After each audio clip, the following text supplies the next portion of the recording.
ഈ ചർച്ചയ്ക്ക് ഒരു അക്കാദമിക് പ്രാധാന്യവും കൂടി ഉണ്ടെന്ന് എനിക്ക് തോന്നുന്നു. നമ്മളിൽ പലരും ഇവരെയൊക്കെ വായിച്ചതാണ്, തുഞ്ചനെയും കുഞ്ചനെയും. പക്ഷേ എങ്ങനെയാണ് മാറിയ കാലത്തിനും വേഗത്തിനും ഒക്കെ അപ്പുറം ഈ രണ്ട് മഹാകവികൾ, ഭാഷയ്ക്ക് അസ്ഥിവാരമിട്ട രണ്ട് മഹാകവികൾ ഇപ്പോഴും ഈ കാലത്തിലും പിടിച്ചു നിൽക്കുന്നു. നമ്മുടെ വാക്കിൽ പിടിച്ചു നിൽക്കുന്നു എന്ന് പറയാം. കാരണം ഇവർ കവികളല്ല എന്ന് ആരും പറഞ്ഞു തുടങ്ങിയിട്ടില്ല എന്ന് തോന്നുന്നു അല്ലേ? അപ്പോൾ അത് ഒന്ന് നമ്മൾ റീവിസിറ്റ് ചെയ്യുക. ഇവർ രണ്ടുപേരും വരികൾ വായിക്കുകയും പഠിക്കുകയും ചൊല്ലുകയും പല തലത്തിൽ ഈ രണ്ടുപേരെയും അഗാധമായി പഠിച്ചവരാണ്. അതുകൊണ്ടാണ് ഇവരോട് നമ്മൾക്ക് ഈ കാര്യങ്ങൾ ചോദിക്കാം എന്ന് ഞങ്ങൾ തീരുമാനിച്ചത്. രണ്ടുപേരെയും മാതൃഭൂമിക്ക് വേണ്ടിയും എൻ്റെ വ്യക്തിപരമായും ഞാൻ സ്വാഗതം ചെയ്യും. അല്ല, ഭാഷാ പിതാവായതുകൊണ്ട് അവിടെ തുടങ്ങുകയാണ് നല്ലത്. വേറൊരു പ്രത്യേകതയുണ്ട്, കവിതയും ഗാനങ്ങളും എഴുതുന്ന ഒരാളാണ് ഇദ്ദേഹം. കവിത എഴുതിയിരുന്നു, പക്ഷേ അദ്ദേഹത്തിൻ്റെ വേറൊരു സുഹൃത്ത് കവിത എഴുതി തുടങ്ങിയപ്പോൾ നിർത്തിയതാണ്. ആ സുഹൃത്തിൻ്റെ പേര് ബാലേന്ദ്രൻ ചുള്ളിക്കാട് എന്നാണ്. അതെനിക്ക് പറ്റിയ പണിയല്ല എന്ന് പറഞ്ഞ് ഒഴിവാക്കിയ ആളും കൂടിയാണ്. അതുകൊണ്ട് കവിതയെപ്പറ്റി ഇപ്പോഴും പഴയ കവിതകൾ മാത്രം വായിക്കുന്ന ആളുമാണ്. അതുകൊണ്ടാണ് നമുക്ക് എഴുത്തച്ഛനിൽ തുടങ്ങാം. എന്തുകൊണ്ടൊക്കെയാണ് സർ ഈ എഴുത്തച്ഛനെ നാം ഭാഷാപിതാവായി കണക്കാക്കുന്നത്? പുതിയ കാലത്തിൻ്റെ ഭാഷയിൽ ചോദിച്ചാൽ എഴുത്തച്ഛൻ എന്താണ് ഇതിനൊരു അർഹത എന്നൊന്ന് സംക്ഷിപ്തമായിട്ട് പറഞ്ഞാൽ നന്നായിരിക്കും. അല്ല, തീർച്ചയായിട്ടും മലയാള ഭാഷയോ അല്ലെങ്കിൽ നമ്മൾ ഇന്ന് എഴുത്തച്ഛൻ്റേത് എന്ന് പറഞ്ഞ് ആഘോഷിക്കുന്ന വൃത്ത പരമ്പരയോ ഒന്നും എഴുത്തച്ഛൻ കൊണ്ടുവന്നല്ല. എഴുത്തച്ഛന് മുമ്പേ അതൊക്കെ മലയാളത്തിലുണ്ട്. ഭാഷയും അങ്ങനെയൊക്കെ തന്നെയുണ്ട്. പക്ഷേ മലയാള ഭാഷയെ പൂർണ്ണ അനുഭവം ആവിഷ്കരിക്കാൻ കഴിയും എന്ന് തെളിയിച്ചത് എഴുത്തച്ഛനാണ്.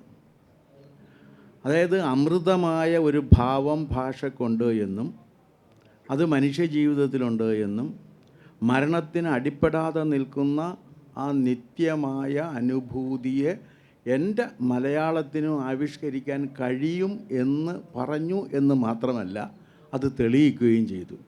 അതുകൊണ്ടാണ് മലയാള ഭാഷയുടെയും സംസ്കാരത്തിൻ്റെയും പൈതൃകം എഴുത്തച്ഛനിലാണ് എന്ന് പറയുന്നത്. അല്ലാതെ മലയാള ഭാഷ എഴുത്തച്ഛൻ കണ്ടുപിടിച്ചു എന്നില്ല. മലയാള ഭാഷ അങ്ങനെ ആരെങ്കിലും കണ്ടെത്തിയിട്ടുണ്ടോ എന്ന് എനിക്ക് സംശയമാണ്. എഴുത്തച്ഛൻ അങ്ങനെ അങ്ങോട്ട് മലയാളം പറഞ്ഞിട്ടുണ്ടോ എന്ന് ചോദിച്ചു കഴിഞ്ഞാൽ പുകൾവരിയ പുരുഷമണി രാമൻ തിരുവടി എന്ന് ഉപയോഗിച്ചതിന് ശേഷം കോസലേന്ദ്രസ്യ രാമസ്യ ദൂതസ്യ എന്ന് ഉപയോഗിക്കുകയാണ്. ഈ കോസലേന്ദ്രസ്യ രാമസ്യ ദൂതസ്യ എന്ന ശുദ്ധമാന സംസ്കൃതം ഉപയോഗിച്ച് കഴിഞ്ഞിട്ട് അല്പം അങ്ങോട്ട് കഴിയുമ്പോൾ തമിഴാണ്. പുകൾവരിയ പുരുഷമണി രാമൻ തിരുവടി എന്ന് പറയുകയാണ്. പക്ഷേ എഴുത്തച്ഛന് കിട്ടിയ ഒരു മഹാഭാഗ്യം എന്താണെന്ന് വെച്ചാൽ എഴുത്തച്ഛൻ ഉപയോഗിച്ച എല്ലാ വാക്കുകളും മലയാളമാണെന്ന് മലയാളിക്ക് തോന്നി. പിന്നീട് ആ സൗഭാഗ്യം കൈവന്നത് ചങ്ങമ്പുഴക്കാണെന്നാണ് എനിക്ക് തോന്നുന്നത്. ജയകുമാർ സാറോട് ഇരിക്കുന്നുണ്ട്. ചങ്ങമ്പുഴക്കാണെന്നാണ് എനിക്ക് തോന്നുന്നത്. കാരണം ചങ്ങമ്പുഴ ഇതുപോലെ തന്നെ ഉപയോഗിച്ച വാക്കുകളെല്ലാം മലയാളമായിട്ട് മാറി. എഴുത്തച്ഛനാണ് ആ ഒരു മഹാസൗഭാഗ്യം കിട്ടിയത്. ഏത് വാക്ക് ഉപയോഗിച്ചോ അതെല്ലാം മലയാളമായിട്ട് മാറി. നിത്യൻ, നിരാമയൻ, നിരീഹൻ എന്നൊക്കെ പറഞ്ഞ് രാമൻ്റെ വിശേഷണങ്ങളായി അദ്വൈത വേദാന്തത്തിലെ സാങ്കേതിക പദങ്ങളെ മുഴുവനും ചടുലമായ താളത്തിൽ ഇങ്ങനെ പറഞ്ഞു പോകുമ്പോൾ അത് മുഴുവൻ മലയാളമാണെന്ന് ധരിച്ചു മലയാളികൾ. അല്ല, എഴുത്തച്ഛൻ ആവശ്യപ്പെട്ടതല്ല. മലയാളികൾ മലയാളം പഠിച്ചു വന്നു കഴിഞ്ഞപ്പോൾ ഇതിങ്ങനെയാണ് എന്നുള്ള കാര്യം ബോധ്യമായി. എന്നെ സംബന്ധിച്ചിടത്തോളം ഞാൻ മലയാള ഭാഷയിൽ വായിച്ചിട്ടുള്ള ഏറ്റവും ലോകഭാഷയിൽ അത്യാവശ്യം ഇംഗ്ലീഷിലെ കവിതകളൊക്കെ ഞാൻ വായിച്ചിട്ടുണ്ട്. ലോകത്തിലെ ഇതര ഭാഷകളിലുള്ള കവിതകളും വായിച്ചിട്ടുണ്ട്. കവിതയുടെ കേരളത്തിൽ 50,000 കവികളും 500 കവിത വായനക്കാരുമുണ്ട്. ആ 500 പേരിൽ ഒരാളാണ് ഞാനെന്ന് ഞാൻ അവകാശപ്പെടാറുണ്ട്. കവികൾ 50,000 ഉണ്ട്, പക്ഷേ കവിത വായിക്കുന്നവർ 500 പേരെയുള്ള 500 പേരിൽ ഒരാളാണ് ഞാനെന്ന് ഞാൻ അവകാശപ്പെടാറുണ്ട്. കാരണം എന്താണെന്ന് വെച്ചാൽ അവർ കവിത വായിക്കാത്ത അവരുടെ കുഴപ്പം കൊണ്ടല്ല കേട്ടോ ശ്രീകാന്തേ. എന്താ കാര്യം എന്ന് വെച്ചാൽ കവിത എങ്ങനെ വായിച്ചു കഴിഞ്ഞാൽ മറ്റ് കവികളുടെ സ്വാധീനം തൻ്റെ കവിതയിൽ ഉണ്ടായോ എന്ന പേടിയാണ്. അപ്പോൾ ഒറിജിനൽ ആയിരിക്കണമെന്ന് കരുതിയാണ് വേറെ ആരുടെയും വായിക്കാത്തത്. പക്ഷേ ഈ എഴുത്തച്ഛനിലേക്ക് നമ്മൾ വരുമ്പോൾ കാണുന്നൊരു കാര്യം എന്താണെന്ന് വെച്ച് കഴിഞ്ഞാൽ എന്നെ സംബന്ധിച്ചിടത്തോളം ലോകത്തിലെ ഏറ്റവും മഹത്തായ ഒറ്റ കാവ്യപുസ്തകം എടുക്കണം എന്ന് പറഞ്ഞു കഴിഞ്ഞാൽ ഞാൻ ഹരിനാമകീർത്തനമായിരിക്കും എടുക്കുക. ഹരിനാമകീർത്തനത്തേക്കാൾ വലിയ ഒരു കാവ്യപുസ്തകം എൻ്റെ അനുഭവത്തിൽ ഞാൻ വായിച്ചിട്ടില്ല. ടി.എസ്. എലൈറ്റും എസ്രാ പൗണ്ടോ അടക്കമുള്ളവരും മിൽട്ടനും ഡാൻ്റെയും ഒക്കെ ഞാൻ വായിച്ചിട്ടുണ്ട്. പക്ഷേ ഹരിനാമ കീർത്തനം എനിക്ക് വ്യക്തിപരമായിട്ട് അതിനോടുള്ള ബന്ധം എന്താണെന്ന് വെച്ചാൽ, വൈകുന്നേരം ഹരിനാമ കീർത്തനം അക്ഷരശുദ്ധിയോടുകൂടി ചൊല്ലിക്കഴിഞ്ഞാൽ മാത്രമേ കഞ്ഞ് കിട്ടുമായിരുന്നുള്ളൂ രാത്രി. അപ്പോൾ അത് കാരണം ഇത് വേഗത്തിൽ ചൊല്ലി തീർക്കാൻ ചെറുപ്പത്തിൽ തുടങ്ങി ശീലിച്ചിട്ടുണ്ട്. ഹരിനാമ കീർത്തനം അതിങ്ങനെ എഴുതി, അതിലാണ് കഴിഞ്ഞ ദിവസം മോഹൻലാൽ പി കുഞ്ഞിരാമൻ നായരുടെ കളിയച്ഛൻ്റെ ഒരു ഭാഗം ചൊല്ലുക, മനോഹരമായിരിക്കും കേട്ടോ. മോഹൻലാൽ ചൊല്ലിയ, മോഹൻലാലിന് ഇങ്ങനെ ഒരു സംഗീതാത്മകമായി ചൊല്ലാൻ കഴിയുമെന്ന് കൂടി എനിക്കറിയില്ലായിരുന്നു. പക്ഷേ എഴുത്തച്ഛൻ്റെ ഒരു സവിശേഷത എന്താണെന്ന് വെച്ചാൽ, മലയാള കവിതയുടെ ഒരു സഞ്ചാരപഥം നമുക്ക് കാണാൻ പറ്റും. അർക്കാനലാദി വെളിവൊക്കെ ഗ്രഹിക്കുമൊരു കണ്ണ് എന്ന് വെച്ചാൽ 5 ജ്ഞാനേന്ദ്രിയങ്ങളും കർമ്മേന്ദ്രിയങ്ങളും വ്യാപരിക്കുന്ന ലോകം. അർക്കാനലാദി വെളിവൊക്കെ ഗ്രഹിക്കുമൊരു കണ്ണ്, കണ്ണിന് കണ്ണ് മനമാകുന്ന കണ്ണ്. മനസ്സ് എന്ന് പറഞ്ഞാൽ നമ്മുടെ സംസ്കാരത്തിൽ അർത്ഥം മൈൻഡ് എന്നല്ല, ഇന്ദ്രിയങ്ങളുടെ ജ്ഞാന കർമ്മേന്ദ്രിയങ്ങളുടെ സൂക്ഷ്മ രൂപം എന്നാണ്. അതുകൊണ്ടാണ് മനസ്സുകൊണ്ട് നമുക്കൊരാളെ തെറി പറയാൻ കഴിയും, തല്ലാൻ കഴിയും, തലോടാൻ കഴിയും, ഇതൊക്കെ കഴിയും. അതിൻ്റെ കാരണം ഇന്ദ്രിയങ്ങളുടെ സൂക്ഷ്മ രൂപമാണ്. ആ കണ്ണിന് കണ്ണ് മനമാകുന്ന കണ്ണ്, അതിന് കണ്ണായിരുന്ന പൊരുൾ. ഇതൊരു പോയറ്റിക് ജമ്പുണ്ട്. അപ്പോൾ ഇന്ദ്രിയങ്ങളുടെ സ്ഥൂലാനുഭവങ്ങൾ, അതിൻ്റെ സൂക്ഷ്മാനുഭവങ്ങൾ, ആ സൂക്ഷ്മാനുഭവങ്ങളും കഴിഞ്ഞ് കവിത സഞ്ചരിക്കുന്ന അമേയം എന്നൊക്കെ പറയാവുന്ന അനുഭൂതി തലത്തെ കൂടി ആവിഷ്കരിക്കലാണ് കാവ്യ ലക്ഷ്യം എന്ന് നിസ്സംശയം സ്ഥാപിച്ച എഴുത്തുകാരനും കവിയും മലയാള ഭാഷാ പിതാവും എൻ്റെ ഫിലോസഫറുമാണ് തുഞ്ചത്ത് രാമാനുജൻ എഴുത്തച്ഛൻ. ഞാൻ അദ്ദേഹത്തെ വായിച്ചത് ഫിലോസഫി പഠിക്കുന്നതിന് വേണ്ടിയാണ്. ഫിലോസഫി ഗഹനമായി പഠിക്കണമെന്ന് ആഗ്രഹിക്കുന്ന ആരും എഴുത്തച്ഛനെ വായിക്കുക തന്നെ വേണം. അങ്ങനെ ഒരു സംസ്കാരത്തിൻ്റെയും ഭാഷയുടെയും നമ്മുടെ പാരമ്പര്യത്തിൻ്റെയും മാത്രമല്ല, നമ്മുടെ ആത്മാഭിമാനത്തിൻ്റെയും ആത്മീയ അനുഭൂതിയുടെയും കാവ്യപ്രപഞ്ചം സൃഷ്ടിച്ചതുകൊണ്ടാണ് നേരത്തെ ശ്രീകാന്ത് ചോദിച്ച പോലെ എഴുത്തച്ഛൻ നമ്മുടെ എല്ലാം ഭാഷയുടെ പൈതൃകത്തിൽ നാം എല്ലാം കൂടി ഇന്നും പ്രതിഷ്ഠിച്ചിരിക്കുന്നത്. പിന്നെ ഒരു കാര്യം കൂടി പറഞ്ഞിട്ട് ഞാനത് നിർത്തുന്നു. എന്താണെന്ന് വെച്ച് കഴിഞ്ഞാൽ, 2 മരണമില്ലാത്ത കവികളെക്കുറിച്ച് സംസാരിക്കാൻ ഞങ്ങളെ ക്ഷണിച്ചതിന് മാതൃഭൂമിയോട് ഞങ്ങൾ ആദ്യമേ തന്നെ നന്ദി പറയുന്നു. Thank you sir.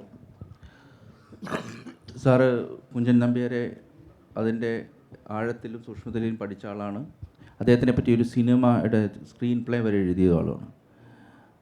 എന്താണ് ഇതേ ചോദ്യം തന്നെ വേറെ തരത്തിൽ ചോദിച്ചാൽ, മലയാള ഭാഷയിൽ നമ്പ്യാരുടെ സ്ഥാനം എന്താണ്? അദ്ദേഹം ഒരു കാലികമായ അക്ഷയപഹാസ്യങ്ങളെ മാത്രം എഴുതിയ ഒരു കവിയായിട്ടാണോ സാറ് അതിനെ അനുഭവിച്ചത്? പണ്ട് പരീക്ഷയ്ക്ക് പഠിക്കുമ്പോഴും ചോദ്യത്തിന് ഉത്തരം എഴുതുക എന്നൊരു സ്വഭാവം എനിക്കില്ല. ചോദ്യം എന്തോ ആയിക്കോട്ടെ, ഉത്തരം എനിക്കുള്ളത് പറയാം. അപ്പോൾ എനിക്ക് എഴുത്തച്ഛനെ പറ്റിയാണ് ഇത്തിരി പറയാനുള്ളത്. എനിക്ക് ഡോക്ടർ രാധാകൃഷ്ണൻ പറഞ്ഞതിനോട് ചേർന്ന് അതിനെ വിയോജിച്ചിട്ടൊന്നുമല്ല കേട്ടോ, വ്യത്യസ്തമെന്നും പറയുന്നില്ല. വേറൊരു കാഴ്ചപ്പാട് എനിക്ക് എഴുത്തച്ഛനെ പറ്റി പറയാനുണ്ട്.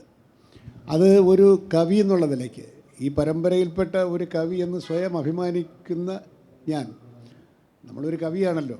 അപ്പോൾ ഈ കവി പാരമ്പര്യം തുടങ്ങുന്നത് എഴുത്തച്ഛനിൽ നിന്ന് ആരംഭിക്കുന്ന മലയാള കവിതയുടെ പാരമ്പര്യത്തിൽ ഇങ്ങറ്റത്ത് നിൽക്കുന്ന ഒരു കൊച്ചു കവി എന്നുള്ള നിലയ്ക്ക് എഴുത്തച്ഛനുമായിട്ട് ഏതോ തരത്തിൽ വൈകാരികമായും ആത്മീയമായും ഒക്കെ ബന്ധപ്പെട്ടിരിക്കുന്ന ഒരാളെന്നുള്ള നിലയ്ക്ക് എഴുത്തച്ഛനെ മനസ്സിലാക്കാൻ ഞാൻ നടത്തിയ ചില ശ്രമങ്ങളുണ്ട്. അത് ഈ വൈജ്ഞാനികമായിട്ടുള്ള, അദ്ദേഹം വൈസ് ചാൻസലറും പ്രൊഫസറും ഒക്കെയാണ്. എനിക്ക് അത്തരത്തിലുള്ള, ഞാനും വൈസ് ചാൻസലറായിരുന്ന അമ്മാതിരിയുള്ള വൈസ് ചാൻസലറല്ല, നമ്മൾ പ്രൊഫസറായതുകൊണ്ട് വൈസ് ചാൻസലറായതല്ല. അതുകൊണ്ട് എനിക്ക് വൈജ്ഞാനികമായിട്ടുള്ള ഒരു ഭാരവും എനിക്കില്ല. നമുക്ക് വിരോധമില്ല, നിങ്ങൾ പറഞ്ഞാൽ എനിക്ക് വിരോധമില്ല. പക്ഷേ എഴുത്തച്ഛനെ മനസ്സിലാക്കാൻ ഒരു കവി എന്നുള്ള നിലയ്ക്ക് ഞാൻ നടത്തിയിട്ടുള്ള ഒരു പരിശ്രമം, അത് ഒരു പുസ്തകമായിട്ട്, ഒരു ചെറിയ കാവ്യമായിട്ട് ഞാൻ എഴുതുകയും ചെയ്തിട്ടുണ്ട്. എഴുത്തച്ഛനെ എഴുതുമ്പോൾ എന്നാണ് ആ കൊച്ചു കാവ്യത്തിൻ്റെ പേര്. ഞാനതിനെപ്പറ്റിയല്ല പറയുന്നത്. പക്ഷേ എഴുത്തച്ഛൻ എന്തുകൊണ്ട് എനിക്ക് പ്രധാനപ്പെട്ട ഒരു കവിയായി, ഒരു വലിയ ബിംബമായി നിൽക്കുന്നു എന്ന് ചോദിച്ചാൽ, ആ ക്ഷേത്രത്തിൽ വണങ്ങാതെ ഒരു കവിക്ക് മുമ്പോട്ട് പോകാൻ സാധ്യമല്ല. കാരണം ഈ ആധുനിക കാലത്ത് ഉള്ള എല്ലാ കെടുതികളോടും വൈകാരികമായി പ്രതികരിച്ചുകൊണ്ടേയിരിക്കുന്ന സമകാലിക കവിയുടെ പ്രാഗ്രൂപം ഈ എഴുത്തച്ഛനിൽ നമുക്ക് കാണാം. എഴുത്തച്ഛൻ ശൂദ്രനായി ജനിച്ച ആളാണ്. അന്ന് ശൂദ്രന് ഇവിടെ വിദ്യാഭ്യാസം ഒന്നും നേടാൻ സാധ്യമല്ല. എത്ര ധിഷണാശാലിയായ ശൂദ്ര ബാലനാണെങ്കിലും ശരി, അവനൊന്നും പറഞ്ഞു കൊടുക്കുകയില്ല, കാരണം അവൻ ശൂദ്രനായിപ്പോയി. പക്ഷേ എഴുത്തച്ഛൻ ഈ ആഗമ ആദികളെല്ലാം വേദോപനിഷത്തുകളും മറ്റു ദർശനങ്ങളും എല്ലാം പഠിച്ച് മാത്രമല്ല, അത് ഹൃദയസ്ഥമാക്കി അത് വാറ്റിയെടുത്ത് സ്വാംശീകരിച്ച ഒരാളെയാണ് നമ്മൾ കാണുന്നത്. ഇദ്ദേഹത്തിൻ്റെ ഈ വിദ്യാഭ്യാസം എവിടെ നിന്ന് വന്നു? കേരളത്തിൽ നിഷേധിക്കപ്പെട്ട, പിന്നീട് ഡോക്ടർ പൽപ്പുവിനും ആശാനും ഒക്കെ നിഷേധിച്ചില്ലേ, അതേ വിദ്യാഭ്യാസം ശൂദ്രനായതുകൊണ്ട് നിഷേധിച്ച് അദ്ദേഹം അങ്ങ് തഞ്ചാവൂരോ തമിഴ്നാട്ടിലൊക്കെ പോയി ആ സിദ്ധന്മാരെയൊക്കെ കണ്ട് അവിടെ ഗുരുക്കളെയൊക്കെ കണ്ട് അദ്ദേഹം ഇതെല്ലാം പഠിക്കേണ്ടതെല്ലാം പഠിച്ചിട്ട് തിരിച്ചു വന്നിരിക്കുന്നു, കേരളത്തിൽ തിരിച്ചു വന്നിരിക്കുന്നു. അപ്പോൾ ഇവിടുത്തെ സ്ഥിതി ഒന്നും മാറിയിട്ടില്ല. അന്ന് ഈ മാമാങ്കമൊക്കെ നടക്കുന്ന കാലമാണല്ലോ. അങ്ങനെ ഒരു ഡെക്കഡൻ്റ് ആയിട്ടുള്ള ഒരു ജീർണിച്ച ഒരു സാമൂഹ്യ രാഷ്ട്രീയ അവസ്ഥയിലേക്ക് വളരെ വിജ്ഞനായ ഉൾക്കാഴ്ചയോടുകൂടി ദാർശനികമായ എല്ലാം ഹരിനാമകീർത്തനത്തിൽ പറയുന്നത് പോലെ എല്ലാത്തിനും പൊരുളൊന്നു തന്നെ എന്ന് ആ ആശയത്തെ സ്വാംശീകരിച്ച അദ്വൈതിയായി ഈ മഹാഋഷിതുല്യനായ കവി കേരളത്തിലേക്ക് വരികയാണ്. അദ്ദേഹം ചുറ്റും കാണുന്നതോ ഈ ജാതി മതാന്തരടിച്ചു തമ്മിൽ അന്തപ്പെടും തനയർ എന്ന് പറയുന്ന ആശാൻ പണ്ട് പിന്നീട് പറഞ്ഞ അത്തരത്തിൽ ജാതിയുടെ പേരിൽ വിദ്യാഭ്യാസമെല്ലാം നിഷേധിച്ച് ആളുകളെ ഇങ്ങനെ അകറ്റി നിർത്തിയിരിക്കുന്ന ഈ കേരളത്തിൽ അദ്ദേഹം എഴുത്തച്ഛനായത്, അതിനു മുമ്പ് അദ്ദേഹത്തിന് ആ സ്ഥാനപ്പേരുണ്ടായിരുന്നോ എന്ന് എനിക്ക് അറിഞ്ഞുകൂടാ. അദ്ദേഹം രാമാനുജനായിരുന്നിരിക്കാം. വന്നിട്ട് ഈ പാഠശാലകൾ സ്ഥാപിച്ച് എഴുത്ത് പഠിപ്പിക്കുകയാണ് കുട്ടികൾ. ഇത് എൻ്റെ ഇമാജിനേഷൻ കൂടിയാണ് കേട്ടോ ഇനിയുള്ളത്. ഈ എഴുത്തുശാലകൾ അല്ലെങ്കിൽ പഠിപ്പുശാലകൾ പാഠശാലകൾ സ്ഥാപിച്ച് ജാതിമതഭേദമില്ലാതെ അദ്ദേഹം ഈ എഴുത്തിൻ്റെ അറിവിൻ്റെ വെളിച്ചം കുട്ടികൾക്ക് പകർന്നു കൊടുത്ത എഴുത്തച്ഛൻ കൂട്ടത്തിൽ രാമായണവും മഹാഭാരതവും ഒക്കെ എഴുതുന്നു, ഹരിനാമകീർത്തനം എഴുതുന്നു. സ്വാഭാവികമായിട്ടും അന്നത്തെ യാഥാസ്ഥിതികർ എഴുത്തച്ഛനെ വെറുതെ വിട്ടില്ല.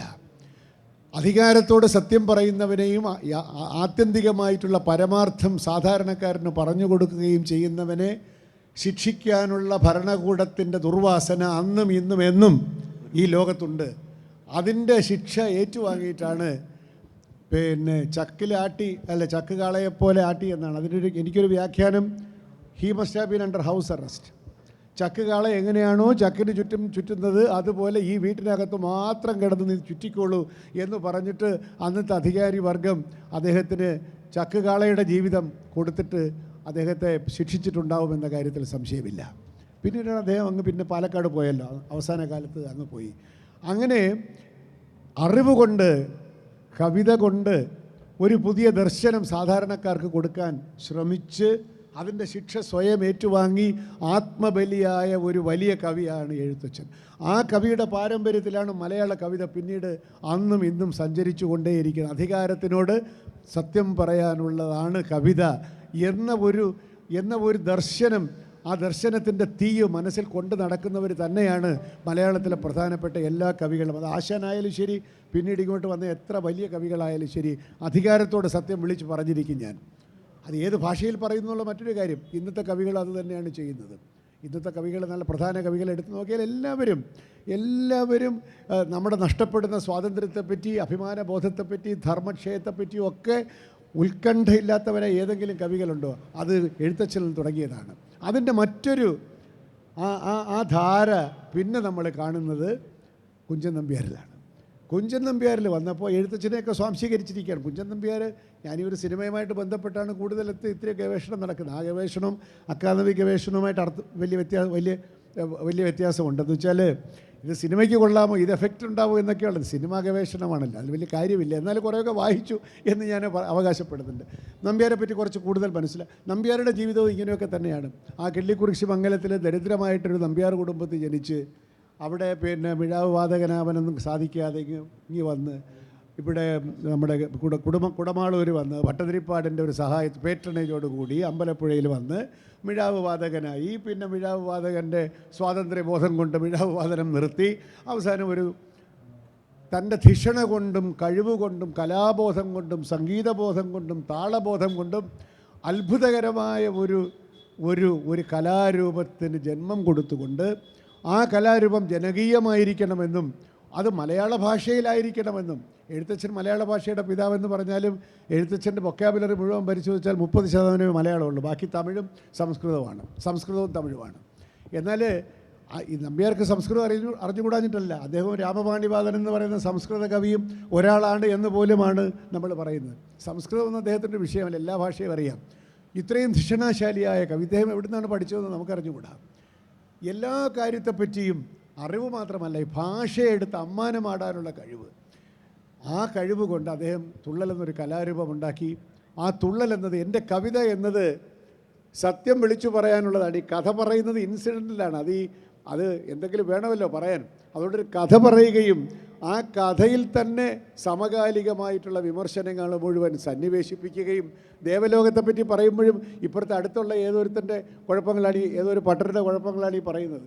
പിന്നെ എവിടെയെല്ലാം സമൂഹത്തിന് മേൽ ക്യാമറ വച്ച് പിടിക്കാമോ, എവിടെയെല്ലാം വിമർശിക്കാമോ, ആ വിമർശിക്കേണ്ടതിന് മുഴുവൻ ഈ കഥയുടെ ഫോർമാറ്റിൽ ഇൻറ്റഗ്രേറ്റ് ചെയ്തുകൊണ്ട് സാധാരണക്കാരൻ കാണുമ്പോൾ സ്വർഗ്ഗലോകത്തെപ്പറ്റി പറയുക, ദേവലോകത്തെപ്പറ്റി പറയുക, എനിക്ക് ഉർവശിയെപ്പറ്റി, പക്ഷേ പറഞ്ഞിരിക്കുന്നതോ നമുക്ക് ചുറ്റുമുള്ള കാര്യങ്ങളാണിതെല്ലാം എന്ന്, അങ്ങനെ അൺഫെമിലിയറായിട്ടുള്ള ഒരു ലോകത്തെ ഫെമിലിയറായിട്ടുള്ള ഇമേജുകൾ കൊണ്ട് നമുക്ക് സ്വന്തമാക്കി തരികയും നമ്മുടെ വിമർശന ബോധത്തെ ഉണർത്തി നിർത്തുകയും അതിനുവേണ്ടി കവിത ഉപയോഗിക്കുകയും ചെയ്ത അസാമാന്യനായ ഒരു ധിഷണാശാലി എന്ന് പറഞ്ഞാൽ, എഴുത്തച്ഛനേക്കാളും എനിക്ക് ചില അത്ഭുതം തോന്നി ഈ നമ്പ്യാർ. എഴുത്തച്ഛൻ പോലും പറയുന്നത് എനിക്ക് വാക്കുകൾ തോന്നിക്കണമേ എന്നേ പറയുന്നുള്ളൂ. ഇവിടെ ഇദ്ദേഹം പറയുന്നത് എനിക്കിങ്ങനെ വാക്കുകൾ വന്ന് വീഴുകയാണ്, എന്താണ് ഞാൻ ചെയ്യേണ്ടതെന്ന് എനിക്ക് അറിഞ്ഞുകൂടാ എന്ന തരത്തിൽ അപാരമായിട്ടുള്ള ഈ ഇൻസ്പിറേഷൻ കൊണ്ട് മലയാള കവിതയെ ഇന്നും വാസ്തവത്തിൽ തുള്ളലെടുത്ത് വെച്ച് വായിച്ചാൽ അത്ഭുതപ്പെടാതെ, പ്രത്യേകിച്ച് കവിതയോ മറ്റോ എഴുതാൻ ശ്രമിക്കുന്ന നമ്മളെപ്പോലുള്ളവർ വായിച്ചാൽ ഒരു പാസേജ് മുഴുവൻ തീർക്കില്ല. അതിനകത്ത് മൂക്കത്ത് വരില്ല, എൻ്റെ അമ്മ ഇത് എങ്ങനെ എഴുതുന്നു എന്ന് അന്താളിച്ചു പോകത്തക്ക രീതിയിലുള്ള ഒരു ഫെലിസിറ്റി. ഞാൻ ഈ പ്രസംഗിക്കാൻ പോകുമ്പോൾ ഈ സ്കൂളുകളിലൊക്കെ പോകുമ്പോൾ ഇംഗ്ലീഷ് മീഡിയം പഠിച്ചിട്ട് മലയാളം പഠിക്കാതെ പോകുന്ന കുഞ്ഞുങ്ങളുടെ നഷ്ടത്തെപ്പറ്റി പറയുമ്പോൾ അവരെഴുത്തച്ഛനൊന്നും മനസ്സിലായിട്ടില്ല. ബിച്ച അച്ഛനെന്ന് ചോദിച്ചുകൊണ്ടിരിക്കും, what is mummy, I don't know this Ezhuthachan, Nambiar. അങ്ങനെയൊക്കെയുള്ള ഈ വീട്ടിൽ വളരെ സമ്പത്തുണ്ടായിട്ട് ദാരിദ്ര്യത്തിൽ മാത്രം ജീവിക്കാൻ വിധിക്കപ്പെടുന്ന ചില ആളുകളുണ്ട്. അതുപോലെയാണ് ഇംഗ്ലീഷ് മീഡിയത്തിൽ പഠിക്കുന്ന നമ്മുടെ കുട്ടികൾ.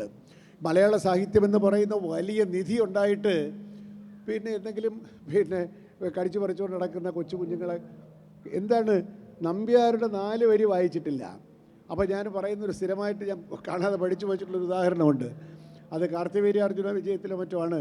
രാവണൻ്റെ ഉത്ഭവത്തെപ്പറ്റി പറയുമ്പോൾ ഈ വാക്കുകൾ കൊണ്ട് അർത്ഥസമ്പുഷ്ടത വരുത്താനുള്ള ഈ കവിയുടെ ഒരു കഴിവ് കവിത എഴുതാൻ ആഗ്രഹിക്കുന്നവരോ കവിത വായിക്കുന്നവരോ ആരെയും അന്താളിപ്പിക്കും.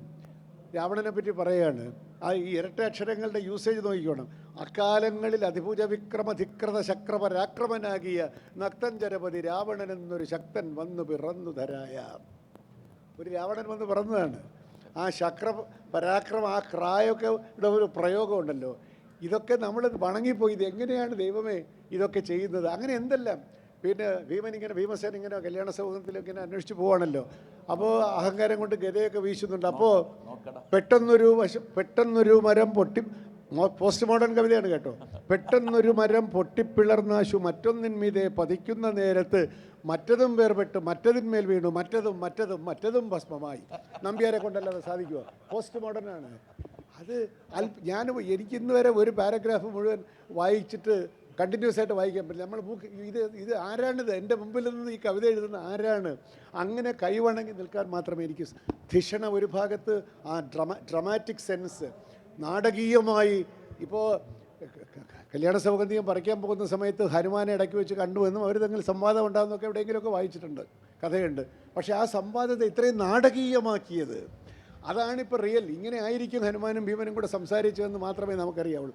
അത്ര നാടകീയമായ യാഥാർത്ഥ്യബോധത്തോടു കൂടി നാടകീയ സന്ദർഭങ്ങൾ ഉണ്ടാക്കാനുള്ള കഴിവ്. അങ്ങനെയാണ് കവിത ജനകീയമായതും.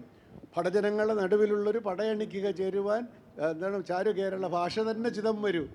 ചാരുകേരള ഭാഷയിൽ അന്ന് സംസ്കൃതം കാവ്യം എന്ന് പറഞ്ഞാൽ സംസ്കൃതം. അല്ലാതെ ഭാഷാ കവിത എന്നൊക്കെ പറഞ്ഞ എന്ത് കവിത?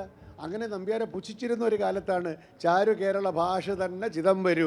സാധാരണക്കാരന് മനസ്സിലാവണമെങ്കിൽ ഈ ചാരു കേരള ഭാഷ എന്ന് ഇന്നിപ്പോൾ ഇംഗ്ലീഷ് മീഡിയത്തിൻ്റെ പിന്നാലെ നടക്കുന്നവരോട് നമുക്ക് നമ്പ്യാരെ മറ്റ് മുന്നിൽ നിർത്തി പറയാം, ഈ നിനക്ക് നന്നാവണമെങ്കിൽ ചാരു കേരള ഭാഷ തന്നെ ചിതം വരൂ എന്ന് പറയാനും കൂടി നമുക്ക് സാധിക്കാം.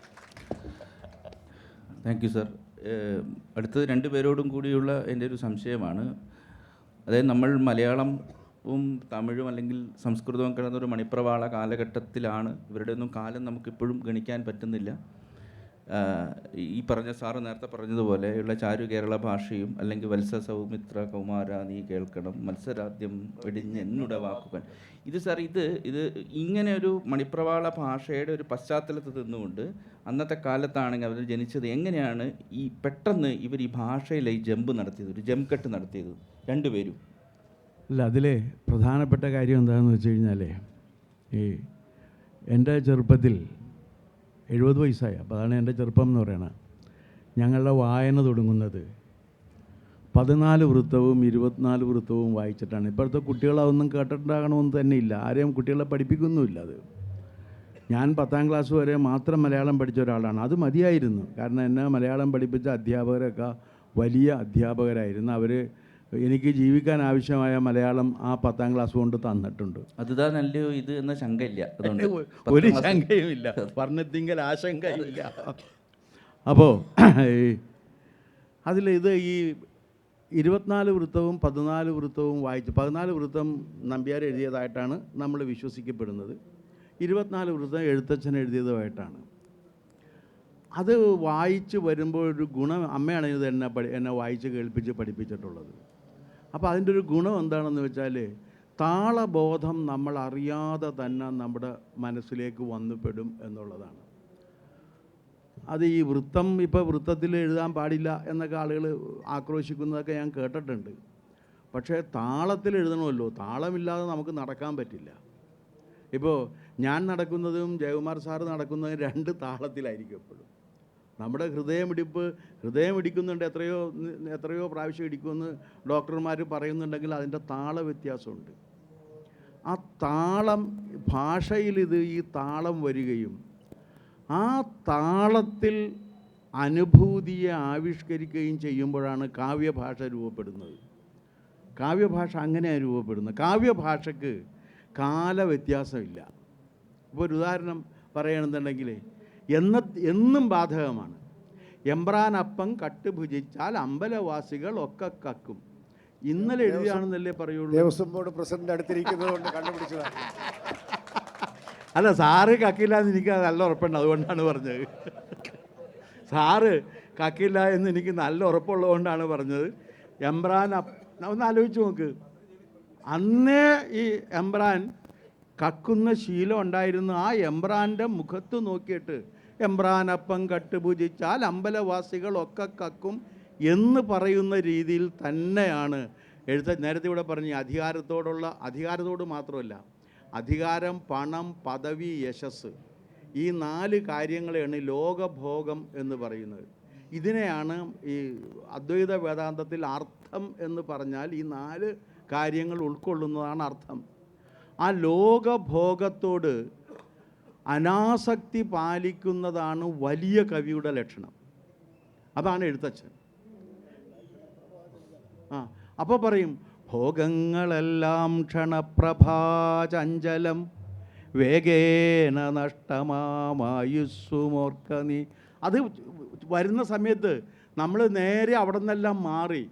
അത്രയും നേരം നമ്മൾ കേട്ട നമ്മളെല്ലാം അത് വരുന്ന സമയത്ത് ആ വേഗേന നഷ്ടമാം ആയുസ്സും ഓർക്ക നീ എന്ന് പറയുമ്പോൾ ഒരു ഞെട്ടലുണ്ട്, അറിയാതെ തന്നെ അയ്യോ എന്ന് പറഞ്ഞിട്ട്.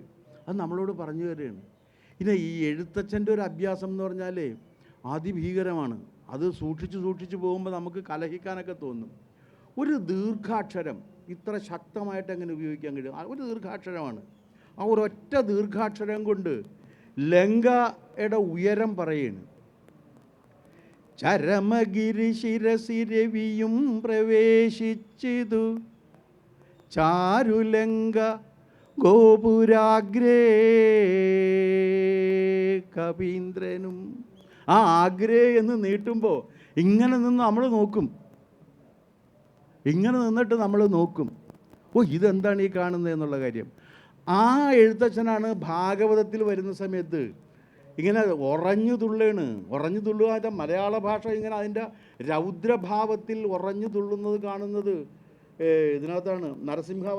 നരസിംഹനെ കൊല്ലുന്ന സമയത്താണ്. ദുർജഡിം ലോകൈകനാഥം നരസിംഹം. ആ ഇരുമ്പ് പ്രതിമയിൽ ഗത കൊണ്ട് അടിക്കുന്ന അടിയാണ്.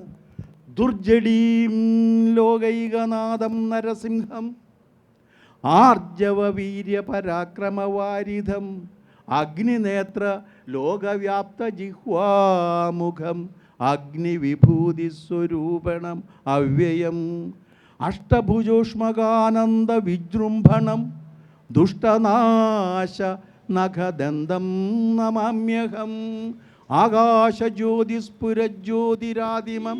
ആ ആകാശം എന്ന് പറയുമ്പോൾ നമ്മുടെ ശിരസ് അറിയാതെ ഉയരും. ആകാശജ്യോതിസ്ഫുരജ്യോതിരാദിമം സ്തോകേതരാനന്ദ വിഗ്രഹം ശാശ്വതം പാകാരി പെട്ടെന്ന് ഓർക്കണില്ല, പ്രായമായി 70 വയസ്സൊക്കെ ആയിക്കഴിഞ്ഞാൽ ഇടയ്ക്ക് ഒരു വരിയൊക്കെ മറന്നു പോകാൻ എല്ലാവർക്കും അവകാശമുണ്ട്, എനിക്കും അവകാശമുണ്ട്. ഇതിങ്ങനെ എഴുതി വരുന്ന എഴുത്തച്ഛനെയാണ് അന്നനടയിൽ നമ്മൾ കാണുന്നത്. ഭാരതത്തിൽ തന്നെ നിറന്ന പീലികൾ നിരക്കവേ കുത്തി നെറുകയിൽ കൂട്ടി തിറമൊടു കെട്ടി നിറന്ന മഞ്ഞപ്പും തുകയിലും കാന്തിയും കരിമുകിലൊത്ത ചികൂരഭാരവും. രണ്ടിൻ്റെ ഒറ്റ ആൾ എഴുതിയതാണ്. അതിങ്ങോട്ട് വന്ന് യുദ്ധം വരുന്ന സമയത്ത് നരതുരക ധതിരുതിര നദികളിൽ ഒലിക്കയും നാരദൻ കണ്ടുകൊണ്ടാടിച്ചിരിക്കയും. നമ്പ്യാരാണെന്ന് പെട്ടെന്ന് തോന്നാം. നരപതികർ എതിർപൊരുതു തെരുതെരമരിക്കയും നാഗനാരീജനം വന്നു വരിക്കയും. ഇത് മലയാള ഭാഷ ഇതെല്ലാം കണ്ട് അത്ഭുതത്തോടു കൂടി ഇത് വായിച്ചു വരുന്ന ഏതൊരുവനും മലയാളത്തിൽ കവിത എഴുതാൻ തോന്നിപ്പോകും. ഞാനും ആ കൃത്യമൊക്കെ ചെയ്തിരുന്നു. എനിക്കും ഒരു സംസ്കൃതത്തിലും ഈ മറ്റേ ദ്രാവിഡ വൃത്തത്തിലുമായിട്ട് കുറേ ഇതൊക്കെ എനിക്ക് വഴങ്ങും, അനായാസം തന്നെ. പക്ഷേ എനിക്കൊരു കാര്യം മനസ്സിലായത്, എന്നോടൊപ്പം കവിത എഴുതിയ ഒരുത്തൻ്റെ കവിത വായിച്ചപ്പോൾ എനിക്ക് മനസ്സിലായി എൻ്റെ വഴി കവിതയല്ല. അന്ന് ഞാൻ നിർത്തി. അങ്ങനെ മലയാള ഭാഷാ കാവ്യ സംസ്കാരത്തിന് ഞാൻ നൽകിയ മഹത്തായ സംഭാവന എന്താണെന്ന് ചോദിച്ചാൽ അതിനുശേഷം ഞാൻ കവിത എഴുതിയില്ല എന്നുള്ളതാണ്. കാരണം കവിതയുടെ ഭാഷ അത് അവനാണ് നിശ്ചയം, എനിക്കല്ല എന്ന് എൻ്റെ വഴി വേറെയാണെന്ന് ഞാൻ കണ്ടെത്തുകയും ഞാൻ ആ വഴിക്ക് പോവുകയും ചെയ്തു. പക്ഷെ ആ വഴിക്ക് പോകുമ്പോഴും എന്നെ നയിച്ചുകൊണ്ടിരുന്ന കവി എന്ന് പറഞ്ഞു കഴിഞ്ഞാൽ ഒരു സംശയവും വേണ്ട എഴുത്തച്ഛനാണ്. ഞാൻ എഴുത്തച്ഛന്, അതായത് ഓരോരുത്തിപ്പോൾ ഇദ്ദേഹം കവിയും ആയതുകൊണ്ട് ഇദ്ദേഹം വായിക്കുന്ന രീതിയിലായിരിക്കില്ല ഒരു തത്വശാസ്ത്ര വിദ്യാർത്ഥി എന്ന നിലയ്ക്ക് ഞാൻ എന്ത് വായിക്കുന്നത്. ഞാൻ എന്ത് വായിക്കുമ്പോഴും എൻ്റെ ലക്ഷ്യം എന്ന് പറഞ്ഞാൽ എനിക്ക് അതിൻ്റെ തത്വശാസ്ത്രത്തിൻ്റെ അംശം എന്തുണ്ട് എന്ന് നോക്കലാണ്. അതിൻ്റെ കുഴപ്പമുണ്ട്, അതില്ലാത്ത സാധനം വരുമ്പോൾ ഞാൻ വിട്ടുകളയും. പക്ഷേ നിങ്ങളങ്ങനെയല്ല, നിങ്ങളൊരു വാക്കിൻ്റെ പുറകെ ഇങ്ങനെ പോയി ഇങ്ങനെ പോകും. ഞാനങ്ങനെ പോവില്ല. കാരണം ഇത് പോയിട്ട് ഇതിവിടെ നമുക്ക് വെക്കാം എന്ന് പറയും. പക്ഷെ ഒരു കാര്യമുള്ളത്, കവികൾ ഇപ്പോൾ എഴുത്തച്ഛൻ എഴുതിയേക്കണ സാധനം മൃത്യുവും കൂടെ ഒരു നേരം പിരിയാതെ ഛിദ്രവും പാർത്ത് ഉള്ളിലിരിക്കുന്നു. ഒരു വെറുതെ പറഞ്ഞു പോവുകയാണ്. മൃത്യുവും കൂടെ ഒരു നേരം പിരിയാതെ ഛിദ്രവും പാർത്ത് ഉള്ളിലിരിക്കുന്നു. Death is in the sperm. Death is in the sperm എന്നാ പറയുന്നത്. അവിടെ ഇരിക്കുകയാണ്. ഈ ചിതറിപ്പോകുന്ന ലോകത്തെക്കുറിച്ച് എനിക്ക് ഏറ്റവും പ്രിയങ്കരനായ ഇംഗ്ലീഷ് പോയറ്റ് T.S. എലിയറ്റാണ്. സാധാരണ ഇംഗ്ലീഷ് അധ്യാപകർക്ക് അത് പൊതുവെ ഇഷ്ടക്കാരനല്ല അദ്ദേഹം. നിങ്ങൾക്ക് ഇഷ്ടമാണ്. അപ്പോൾ T.S. എലിയറ്റ് ഇപ്പോഴത്തെ ജീവിതത്തെക്കുറിച്ച്, നമ്മുടെ ചെതറിപ്പോകുന്ന ജീവിതത്തെക്കുറിച്ച്, ഈ ജീവിതം ചെതറിപ്പോകും, പിടിച്ചു നിർത്തിയില്ലെങ്കിൽ രാവണൻ്റെ ജീവിതം പോലെ ചെതറിപ്പോകും എന്നാണ്. രാവണൻ്റെ ജീവിതം ചെതറിപ്പോയതിനെക്കുറിച്ചാണ് എഴുത്തച്ഛൻ എഴുതിയിരിക്കുന്നത്. ചെതറിത്തീർന്നു പോയൊരു ജീവിതമാണ് രാവണൻ്റേത്. രാവണന് എന്തായിരുന്നു സിദ്ധി? ഇത്രയേറെ പലരും തെറ്റിദ്ധരിച്ചിരിക്കുന്ന രീതിയിൽ മറ്റേ അരവിന്ദൻ്റെ സിനിമ വന്നപ്പോഴും കഴിയും ഇദ്ദേഹം എന്താണ് ആദിവാസിയാണ്. അച്ഛനും അമ്മയും മഹാബ്രാഹ്മണരാണ്. അഗ്നിഹോത്ര യാഗം ചെയ്യാൻ അധികാരം ഉണ്ടായിരുന്ന ബ്രാഹ്മണനായിരുന്നു രാവണൻ ചെറിയ കക്ഷിയൊന്നുമല്ല. അത് ആ രാവണൻ, ഈ അഗ്നിഹോത്ര അത് ചെയ്യാനുള്ള രാവണൻ, പിന്നെ 4 വേദങ്ങളും 6 ശാസ്ത്രങ്ങളും ഹൃദിസ്ഥം. രാമനെതിരെ യുദ്ധം ചെയ്യാൻ വേണ്ടി നിൽക്കുന്ന സമയത്ത് രാവണനെ കാണുമ്പോൾ രാമൻ തന്നെ ഒരു നിമിഷം അമ്പരക്കുന്നുണ്ട് ആ പ്രാഭവം കണ്ടിട്ട്. രാവണനോട് ഒട്ടും സ്നേഹമില്ലാത്ത ആളാണ് എഴുത്തച്ഛൻ. പക്ഷേ രാവണനെ വർണ്ണിക്കുമ്പോൾ നീലാദ്രി പോലെ നിശാചര നായകൻ എന്നാ പറയണ, നീല സമുദ്രം പോലെ അസാമാന്യമായ വലിയ സംഗീതജ്ഞൻ. രുദ്രവീണ എന്ന സംഗീത ഉപകരണത്തിൽ നാദബ്രഹ്മ ലയാനുഭൂതി ഉണ്ടാക്കാൻ കഴിവുള്ള അത്ഭുത സിദ്ധികളുള്ള സംഗീതജ്ഞൻ. എന്തല്ല, പക്ഷേ ഒരു ചെറിയ കാര്യം, ചെതറിപ്പോയി. ലോകം ചെതറിക്കഴിഞ്ഞാൽ പിന്നെ നമ്മളും ഉണ്ടാകില്ല, ലോകവും ഉണ്ടാകില്ല. ഈ കാര്യം ഈ വക ഒരു സംസ്കാരവും ഇല്ലാത്ത T.S. എലിയറ്റ് പറയുന്നത്, were is the life that is lost in living. ബ്രിട്ടീഷുകാർ മാത്രമല്ല, മൊത്തം യൂറോപ്യന്മാർ അമ്പരന്ന് പോയൊരു ചോദ്യമായിരുന്നു അത്. Were is the life that is lost in living? Were is the wisdom that is lost in knowledge? Where is the knowledge that is lost in information? Now, dear friends, we are celebrating the festivals of information. We are not interested in knowledge or wisdom, but we are interested only in information. Where is the knowledge that is lost in information? The cycles of 20th century civilization brings us farther from heaven and farther to dust. This is the way the world ends. This is the way the world ends. ഇത് T.S. Eliot പറയുമ്പോൾ നമുക്ക് അത്ഭുതം തോന്നും. കാരണം എഴുത്തച്ഛന് ഒരു 5000 കൊല്ലം നീണ്ടു നിൽക്കുന്ന മഹത്തായ ഒരു സംസ്കാരത്തിൻ്റെ പാരമ്പര്യമുണ്ട്. ഇത് 300 കൊല്ലം 400 കൊല്ലം മാത്രം മനുഷ്യരായി തീർന്ന ഒരു ജനതയുടെ നടുക്ക് നിന്നുകൊണ്ടാണ് ഇത് പറയുന്നത്. The cycles of 20th century civilization brings us farther from heaven and farther to dust. അത് man is created from dust and elevated him to heaven by God. ആ ബിബ്ലിക്കൽ റെഫറൻസ് വെച്ചുകൊണ്ടാണ് തട്ടുന്നത്. നമ്മൾ ഈ ഒരു പിടി ചാരത്തിൽ എല്ലാ ഭയത്തെയും കാണിച്ചു തന്ന ആ സംസ്കാരത്തെ വെച്ചുകൊണ്ടാണ് പറയുന്നത്. ഇങ്ങനെ ചെതറിത്തെറിച്ചു പോകുന്ന, ചെതറി നശിച്ചു പോകുന്ന ജീവിതങ്ങളെ 2 കവികൾ 2 തരത്തിലാണ് കാണുന്നതെന്ന് മാത്രം. മറ്റതങ്ങനെയല്ല.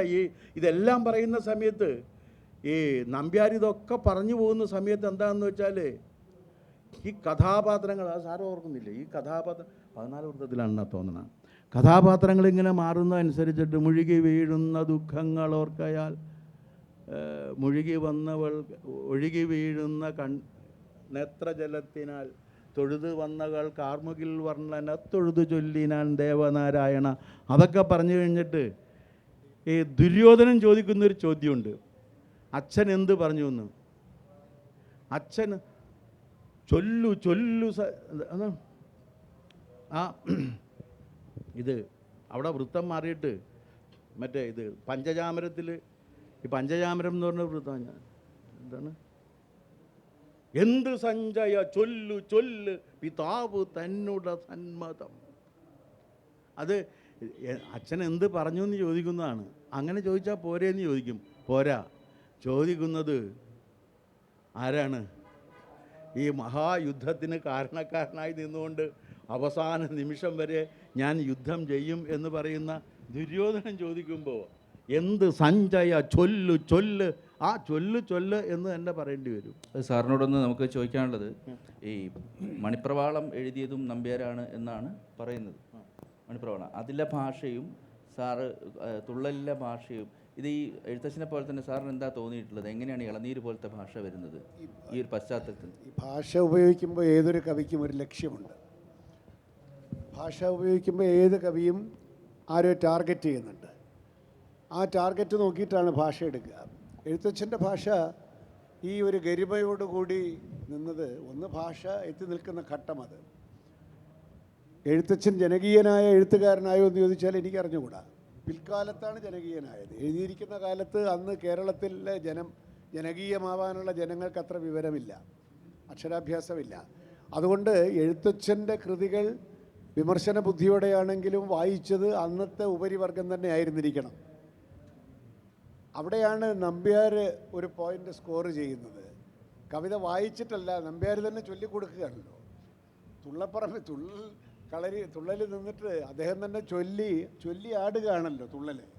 അപ്പോൾ നിനക്ക് അക്ഷരം വായിക്കാൻ അറിയാമെങ്കിലും ഇല്ലെങ്കിലും നിന്നെ കൊണ്ട് ഞാൻ കവിത കേൾപ്പിക്കും. അതാണ് നമ്പ്യാരുടെ റെവല്യൂഷൻ. അതാണ്. അക്ഷരാഭ്യാസം ഒന്നും ആളുകൾക്ക് കുറവായിരിക്കും, കാരണം ഇപ്പോഴാണല്ലോ നമുക്ക് സാക്ഷര സുന്ദര കേരളമായത്. അപ്പോൾ നമ്പ്യാർ ജീവിച്ച 18-ാം നൂറ്റാണ്ടിലും അക്ഷരാഭ്യാസമുള്ളവരുടെ എണ്ണം കുറവ് തന്നെയാണ്. പക്ഷേ എഴുത്തച്ഛന് പ്രാപ്യമല്ലാത്ത രീതിയിൽ തൻ്റെ തുള്ളൽ കൃതിയിലൂടെ, തുള്ളൽ ആവിഷ്കാരത്തിലൂടെ നമ്പ്യാർ തന്നെ ഇത് ചൊല്ലി, ഇത് ആടി കേൾപ്പിക്കുകയാണല്ലോ. അപ്പോൾ ആളുകളുടെ വൊക്കാബുലറിയും അറിവ് വർദ്ധിക്കുക മാത്രമല്ല, കവിത കൊണ്ട് താൻ എന്താണോ ഉദ്ദേശിച്ചത് ആ കാലഘട്ടത്തോട് പ്രതിസ്പന്ദനം നടത്തുക എന്നുള്ളത് അന്നും ഇന്നും, എൻ്റെ കുഴപ്പമില്ല, അവിടുത്തെ വോളിയത്തിൻ്റെ പ്രശ്നമുണ്ട് കേട്ടോ, അന്നും ഇന്നും. അല്ല, ഞാൻ പിടിക്കാം, പക്ഷേ എത്ര പിടിച്ചിട്ടും ശബ്ദം ഉയരുന്നില്ല കേട്ടോ. അല്ല, അന്നും ഇന്നും ഈ കവിതയ്ക്ക് താൻ ജീവിക്കുന്ന കാലഘട്ടത്തിൻ്റെയോടുള്ളൊരു പ്രതിസ്പന്ദം, അത് എഴുത്തച്ഛനും അത് തന്നെയാണ്. ഞാൻ എപ്പോഴും ആലോചിക്കും, എഴുത്തച്ഛൻ എന്തിനാണ് ഈ രാമായണ പരിഭാഷ നടത്തിയത്? എൻ്റെ ഒരു കണ്ടുപിടുത്തമാണ്. കണ്ടുപിടുത്തം എന്ന് ചോദിച്ചാൽ, ഇതാ ഒരു മാതൃകാ രാജാവ് എന്ന് മാതൃകയല്ലാത്ത രാജാവിനോട് പറയാനാണ് രാമൻ്റെ കഥ പറഞ്ഞത്. ഇങ്ങനെയാണല്ലോ ക്ഷേമരാഷ്ട്രം, അല്ലാതെ താനീ ഭരിക്കുന്നത് പോലെ അല്ല എന്നാണ് എഴുത്തച്ഛന് പറയാനുണ്ടായിരുന്നത്. അത് പക്ഷേ പരോക്ഷമാണ്. അതുകൊണ്ട് തന്നെ ഇതിൻ്റെ പ്രതി എടുക്കണം, കൈയെഴുത്ത് പ്രതി എടുക്കണമെന്നും അതെല്ലാവരും വായിക്കണമെന്നും രാമായണം എല്ലാവരും വായിക്കണമെന്നും അത് ഋതുവായ പെണ്ണിനും ഇരപ്പവനും ദാഹകനും ഇതെല്ലാം ആകാമെന്നുമൊക്കെയുള്ള അദ്വൈത ചിന്തയെ വളരെ പ്രാബല്യത്തിൽ അല്ലെങ്കിൽ വളരെ പോപ്പുലറൈസ് ചെയ്യാൻ തന്നെയാണ് എഴുത്തച്ഛൻ ശ്രമിച്ചത്. പക്ഷേ എഴുത്തച്ഛൻ്റെ കാലഘട്ടം വരെ, നമ്പ്യാരുടെ കാലഘട്ടം വരെ. നമ്പ്യാരുടെ കാലഘട്ടം വന്നപ്പോൾ നമ്പ്യാർക്കൊരു റോയൽ പേട്രണേജും കിട്ടി, എഴുത്തച്ഛനത് ഉണ്ടായില്ല. പേട്രണേജ് ഉണ്ടായിരുന്നില്ലെന്ന് മാത്രമല്ല, ശത്രുതയും ഉണ്ടായി. എഴുത്തച്ഛന് ഓർത്തഡോക്സി മുഴുവൻ രാജാധികാരം ഉപയോഗപ്പെടുത്തി എഴുത്തച്ഛനെ നശിപ്പിക്കാനാണ് ശ്രമിച്ചത്. എന്നാൽ നമ്പ്യാർ റോയൽ പേട്രണേജോട് കൂടിയിട്ടാണ് ഈ അധികാരത്തെ വിമർശിക്കുന്നതും അധികാരത്തിൻ്റെ കൊള്ളരുതായ്മകളെ. നമ്പ്യാർ കുറച്ചുകൂടെ ക്ലെവറാണ് ഇക്കാര്യത്തിൽ, ക്ലെവർ, നർമ്മബോധമുള്ളത് കൊണ്ട് എന്ത് മുഖത്ത് നോക്കി താനൊരു കുരങ്ങനെ പോലെ ഇരിക്കുന്നു എന്ന് മന്നവേന്ദ്ര വിളങ്ങുന്നു, കുരങ്ങനെ പോലെ നിൻമുഖം എന്ന് വേണമെങ്കിൽ പറയാം, മനസ്സിലായില്ലേ? അപ്പോൾ നമ്പ്യാർ കുറച്ചുകൂടെ ഒരു ക്ലെവർ ആർട്ടിസ്റ്റാണ്. അതിന് ദോഷമുണ്ടായി. അവസാനം നമ്പ്യാരുടെ ജീവിതത്തെ പറ്റി നമുക്ക് കൂടുതലൊന്നും അറിഞ്ഞുകൂടാ. എന്തായാലും ഇത്രയൊക്കെ സത്യം വിളിച്ച് പറഞ്ഞ നമ്പ്യാർ നേരെ ചൊവ്വേ ജീവിച്ചിരിക്കാൻ വഴിയില്ല. അവസാനം ജയിൽവാസമോ ശിക്ഷകളൊക്കെ ഇന്നത്തെ ഒരു അവസ്ഥയാണെങ്കിൽ എന്തായിരിക്കും? ഇന്നത്തെ അവസ്ഥയാണെങ്കിൽ ആദ്യത്തെ ഒരു 2-3 മാസം കൊണ്ട് പിന്നെ നമ്പ്യാരെ പറ്റി നമ്മൾ കേൾക്കുകയില്ല. സർവൈവലില്ല. ഇപ്പോൾ കവികളൊക്കെ ഒന്നുകിൽ എഴുതാതിരിക്കുന്നു, അല്ലെങ്കിൽ മനസ്സിലാകാത്ത രീതിയിൽ എഴുതുന്നു. ഇത് സമകാലിക കവിതയിലെ ക്ലിഷ്ടത ഈസ് എ സ്ട്രാറ്റജി. അത് സ്ട്രാറ്റജിയാണ്, സത്യം. അധികാരി വർഗത്തിൽ പിന്നെ കവിത മനസ്സിലാവാത്തതിൻ്റെ ഒരു ഗുണമുണ്ട്. അതുകൊണ്ട് അപ്പം ഞാനൊരു പ്രാക്ടീസിങ് പോയറ്റാണെന്ന് നിങ്ങൾ ആലോചിച്ചോളൂ. നാളെ കവിതാ പുസ്തകം ജയകുമാർ സാറേ, എനിക്ക് കേരളത്തിൽ ഒരുപാട് കവി ശത്രുക്കളുണ്ട്, ഇപ്പം നിങ്ങൾക്ക് പോയി. അപ്പോൾ നമ്പ്യാരെ പറ്റി പറയുമ്പോൾ നമ്പ്യാർക്കൊരു പർപ്പസ് ഉണ്ട്. He has A social objective. ഈ അധർമ്മം, ഈ കൊള്ള, ഇതൊന്നും അനുവദിക്കാൻ സാധ്യമല്ല. ജനങ്ങളെ ഇതിനെതിരെ ഒന്ന് ഉണർത്തണം, ആളുകൾ ഇതൊക്കെ അറിയണം, അധികാരി വർഗവും അറിയണം, അധികാരമുള്ളവരെയൊക്കെ. അവരൊന്നും വിമർശനത്തിന് അതീതരല്ല. അപ്പോൾ നമ്പ്യാരുടെ തുള്ളൽ തുടങ്ങുന്നതൊക്കെ വർണ്ണനയോടുകൂടിയും പിന്നെ ദേവതകളെ പ്രസാദിപ്പിച്ചുകൊണ്ടും ഗുരുഭൂതന്മാരെ പ്രസാദിപ്പിച്ചുകൊണ്ടും ദേവനാരായണ രാജാവിനെ പ്രസാദിപ്പിച്ചുകൊണ്ടൊക്കെ തുടങ്ങിയിട്ട് എല്ലാം പ്രസാദിപ്പിച്ച് ആദ്യം എല്ലാവർക്കും ഗുഡ് മോർണിംഗ് ഒക്കെ പറഞ്ഞിട്ടാണ് തുടക്കം. പക്ഷെ പറയേണ്ട കാര്യം എല്ലാം നമ്പ്യാർ ഇവിടെ ഒന്നും കാര്യങ്ങളല്ല, ഏതോ രാജധാനിയിലുള്ള കാര്യങ്ങൾ, ദേവസദസ്സിലുള്ള കാര്യങ്ങൾ എല്ലാം പറയുമ്പോൾ ചങ്കരച്ചാരുടെ മകളെ പടയാളി പിടിച്ചുകൊണ്ട് പോയതൊക്കെ അങ്ങ് ദേവലോകത്ത് നടക്കുന്നതായിട്ടാണെങ്കിലും പറഞ്ഞോളും, കാര്യങ്ങളെല്ലാം ആളുകൾക്ക് മനസ്സിലാവും. എനിക്ക് തോന്നുന്നത് ആളുകൾ ഈ തുള്ളലൊക്കെ, പ്രത്യേകിച്ച് ഈ ത്രിപുരദഹനം എന്നൊരു തുള്ളലുണ്ട്. ത്രിപുരദഹനമാണ് വാസ്തവത്തിൽ ഈ ചെമ്പകശ്ശേരിയുടെ 2ാമത്തെ ഘട്ടത്തിൽ. എനിക്ക് തോന്നുന്നു രാജാവ് മാറിയിട്ടുണ്ടാവും. ആദ്യത്തെ ദേവനാരായണ രാജാവ് വളരെ നല്ല രീതിയിൽ നമ്പ്യാരുടെ പേട്രണായിട്ടുള്ള ദേവനാരായണനെ പറ്റി വളരെ നല്ല സ്തുതിയാണ് അദ്ദേഹം പറയുന്നത്. പക്ഷേ പിന്നീട് ചെമ്പകശ്ശേരിയുടെ ചരിത്രത്തിൽ 2ാം ഘട്ടത്തിൽ മാർത്താണ്ഡവർമ്മ ചെമ്പകശ്ശേരി ആക്രമിച്ച് കീഴടക്കുന്നതിന് തൊട്ട് മുമ്പ് അവിടെ വലിയൊരു ഡെക്കഡൻസ് അവിടെ നടന്നിട്ടുണ്ട്. ആ ഡെക്കഡൻസിൻ്റെ സമയത്താണ് ഈ ത്രിപുരദഹനം അദ്ദേഹം എഴുതുന്നത്. ആ ത്രിപുര ദഹനത്തിലാണ് ഏറ്റവും കൂടുതൽ കണ്ടംപററി ക്രിറ്റിസിസം ഇഷ്ടം പോലെ ഉള്ളതും. അതെനിക്ക് തോന്നുന്നത് അത് തീർച്ചയായിട്ടും നമ്പ്യാർക്ക് ശിക്ഷ വാങ്ങി കൊടുത്തിട്ടുണ്ടാവുമെന്നാണ് എൻ്റെ സിനിമ പറയുന്നത്. എക്സ്പെൽ ചെയ്യപ്പെട്ടിട്ടുണ്ടാവും. തീർച്ചയായിട്ടും അല്ലേ, കാരണം രാജാധികാരം, ജനാധിപത്യം സമ്മതിക്കുന്നില്ല, പിന്നിലെ രാജാധികാരം, ജനാധിപത്യത്തിൽ അങ്ങനെ തന്നെ അപ്രത്യക്ഷനാണ്. അപ്പോൾ പിന്നെ രാജാധികാരത്തിൽ എന്ത് സംഭവിച്ചിട്ടുണ്ട്? മാത്രമല്ല സാർ, ഇതിൽ ഈ ബോഡി ഷെയ്മിംഗ് ഒക്കെ ധാരാളം വരുന്നുണ്ട് ഇപ്പോഴത്തെ അവസ്ഥയിൽ അല്ലേ?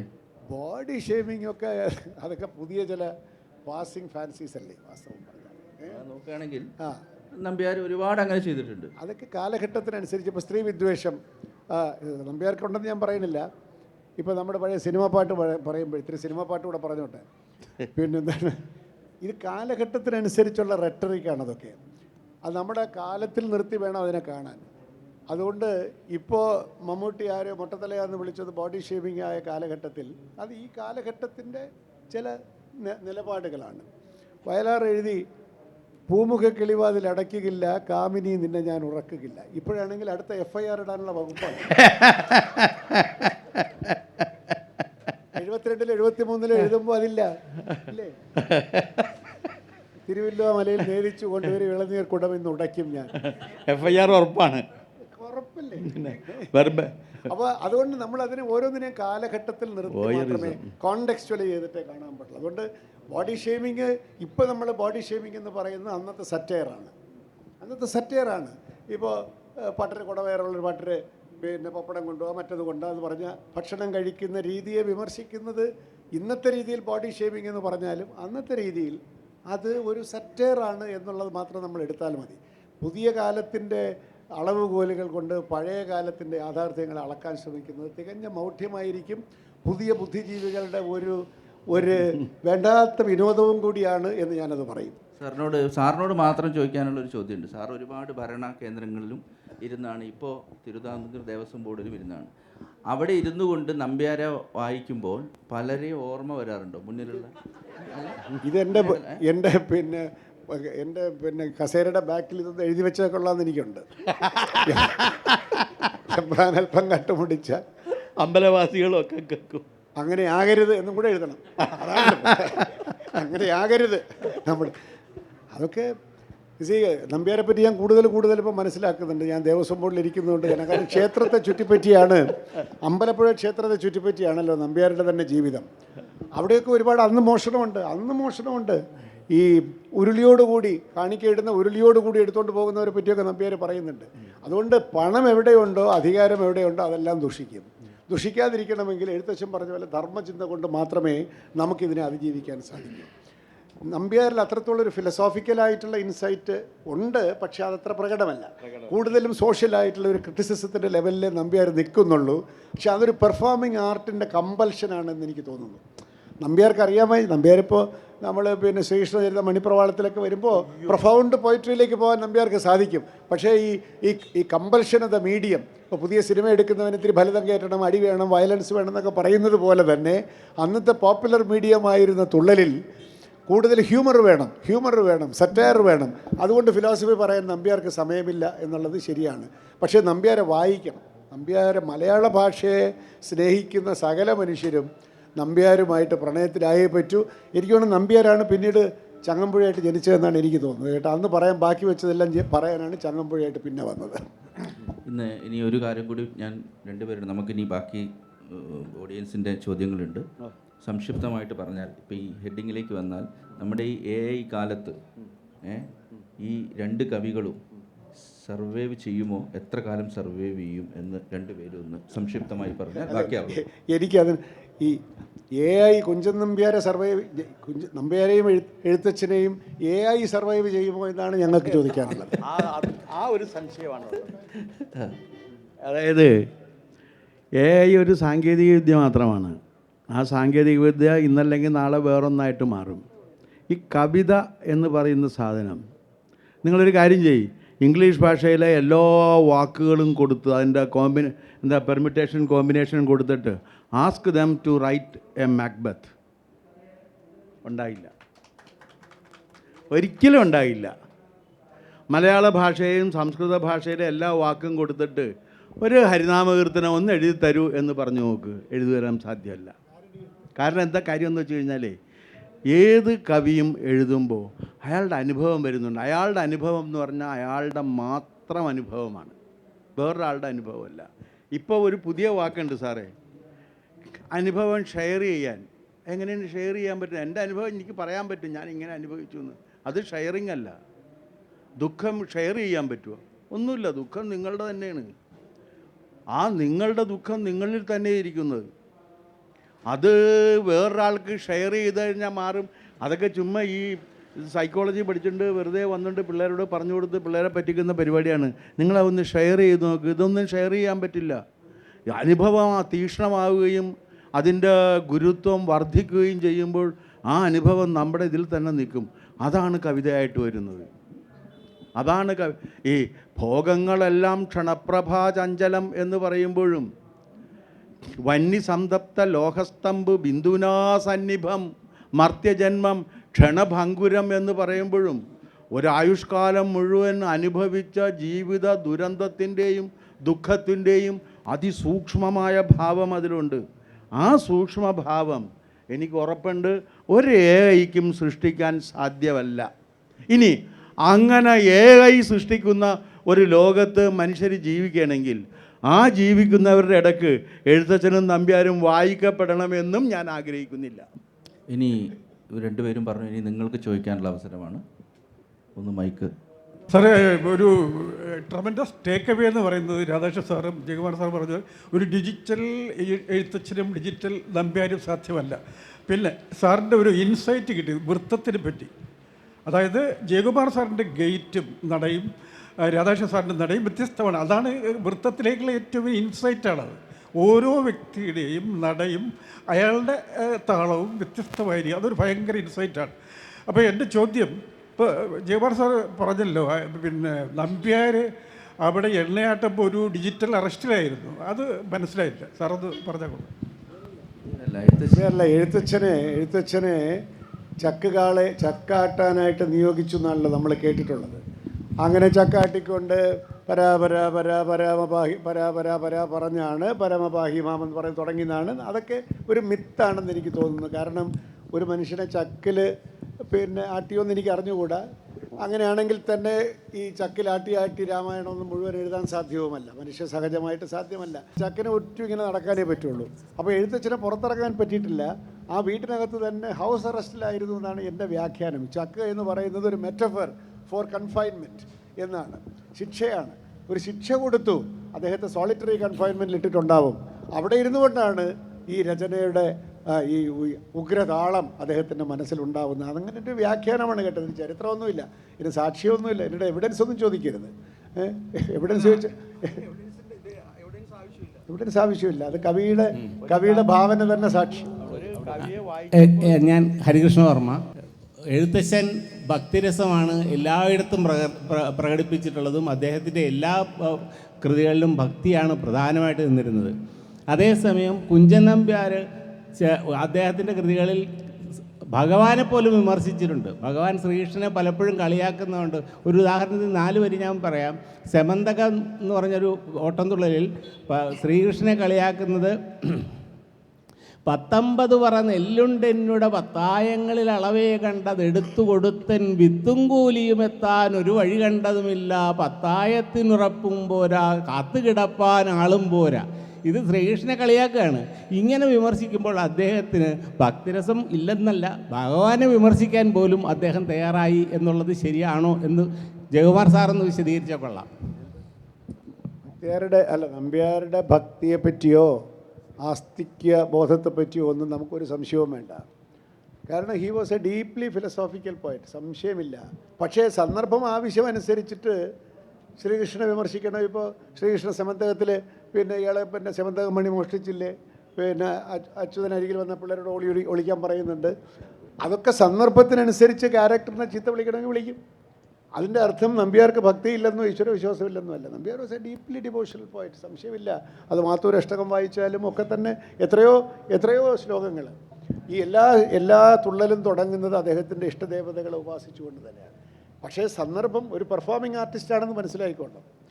ഇപ്പോൾ സന്ദർഭത്തിൽ മമ്മൂട്ടിയാണ് അഭിനയിക്കുന്നതെങ്കിലും മാമുക്കോയെ കൊണ്ട് മമ്മൂട്ടിയെ എന്തെങ്കിലും മോശമായിട്ട് കഥാപാത്രം പറയണമെങ്കിൽ പറയച്ചല്ലേ പറ്റുള്ളൂ. അതുകൊണ്ട് മമ്മൂട്ടി സൂപ്പർ സ്റ്റാർ എല്ലാം ആവുന്നുണ്ട്. അത് വേറെ ഇത് വേറെ, അതൊക്കെ അഭിനയം. ഇത് പെർഫോമിംഗ് ആർട്ടിൻ്റെ കമ്പൽഷൻസ് മനസ്സിലാക്കണം, അതാണ്.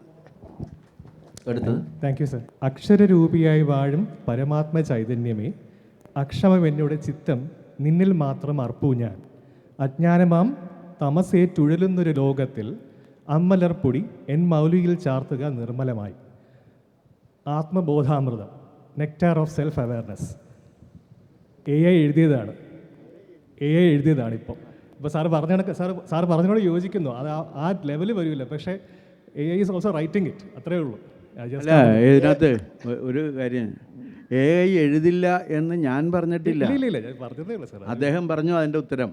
ആ ജയകുമാർ സാർ പറഞ്ഞു, കാരണം പാരഡി ആയിരിക്കും എഴുതുക എന്ന്. സാർ ഇപ്പം കേട്ടത് പാരഡി ആയിട്ടേ തോന്നുള്ളൂ. കാരണം എഴുത്തച്ഛനെ വായിച്ചിട്ടുള്ള ഒരാൾക്ക് അത് പാരഡി ആയിട്ട് തോന്നും. അല്ല, AI എന്ന് പറയുന്നത് ജീവിതത്തിൻ്റെ ഒരു പരമാർത്ഥമാണ്. AIക്ക് ഇതുവരെ ഇല്ലാത്ത ഒരുപാട് കഴിവുകളുണ്ട്. സാധാരണ നമ്മൾ ഗൂഗിൾ സെർച്ച് ചെയ്യുന്നത് പോലല്ല, ഇത് അസാമാന്യമായ വേഗത്തിൽ ലൈറ്റ്നിങ് സ്പീഡിലാണ് എവിടെയൊക്കെയോ പോയി സാധനങ്ങളെടുത്ത് അതിൻ്റേതായിട്ടുള്ള യുക്തിയിൽ സിന്തസൈസ് ചെയ്ത് തരുന്നത്. നമ്മൾ ഇതുവരെ കണ്ടിട്ടില്ല ടെക്നോളജിയുടെ ഈ ഒരു വൈഭവം. ഇനി ഇതും കൂടും. ഇപ്പോഴത്തെ നമ്മുടെ ChatGPT ജെമിനിയും ഒക്കെ വെറും പിള്ളേരുകളിയായി ആക്കത്തക്ക രീതിയിലുള്ളവൻ വരുന്നു. ആരോ വരട്ടെ, ഇറ്റ് കനോട്ട് സബ്സ്റ്റിറ്റ്യൂട്ട് ക്രിയേറ്റിവിറ്റി എന്ന് ഞങ്ങൾ പറയുന്നുള്ളൂ. That is all. ആര് ഇതേ വെറുതെ അല്ല. മരണം വന്ന് വിളിക്കുമ്പോൾ മറ്റാരും സഹായത്തിനില്ലാതെ ഏതൊരു മനുഷ്യനും ഒറ്റക്കായി പോകുന്ന സന്ദർഭത്തിൽ മലയാളികൾ ആശ്രയിക്കുന്ന കവിയാണ് എഴുത്തച്ഛൻ. അങ്ങനെ ഒരു കവിത ഉണ്ടായിക്കോട്ടെ എന്ന്. ചോദ്യങ്ങളെക്കാൾ ഇന്ന് രണ്ടുപേരും ഇവിടെ ഉയർത്തിവിട്ട ചിന്താഗതികളോട് ഒരുപാട് നന്ദി. ഞാനൊരു ഡോക്ടറാണ്. മരണം കാത്തു കിടക്കുന്ന രോഗികൾ സാറ് പറയുന്ന പോലെ അവസാനം യൂട്യൂബിലൊക്കെ വെക്കുന്നത് രാമായണമാണ്. അതിൽ കിട്ടുന്ന ഒരു ശാന്തത, അത് ആ നിമിഷങ്ങൾ വിറ്റ്നസ് ചെയ്തുകൊണ്ട് പറയുവാണ്. അതുപോലെ തന്നെ മലയാളം പുതിയ ജെൻ സിക്ക് അറിയില്ല എന്ന് പറയുമ്പോൾ അത് അവർക്ക് നമ്മൾ കൊടുക്കാത്തത് കൊണ്ടാണ് അത് പറ്റുന്നത്. അപ്പോൾ എൻ്റെ പാരൻസ് എന്നെ പഠിപ്പിച്ചത് കൊണ്ടാണ് ഞാൻ മലയാളം, പക്ഷേ എൻ്റെ തലമുറ മലയാളം ആഴത്തിൽ വായിക്കുന്ന ആ പതിവിൽ നിന്ന് വിട്ടു. അതുകൊണ്ടുകൂടിയാണ് പുതിയ ജനറേഷനിലെ കുട്ടികൾക്ക് അതിനോട് വരാത്തത്. 10ാം ക്ലാസ് വരെ പഠിച്ചാൽ മതി സാർ. ഞാൻ 10ാം ക്ലാസ് വരെ മലയാളം മീഡിയത്തിൽ പഠിച്ച ആളാണ്.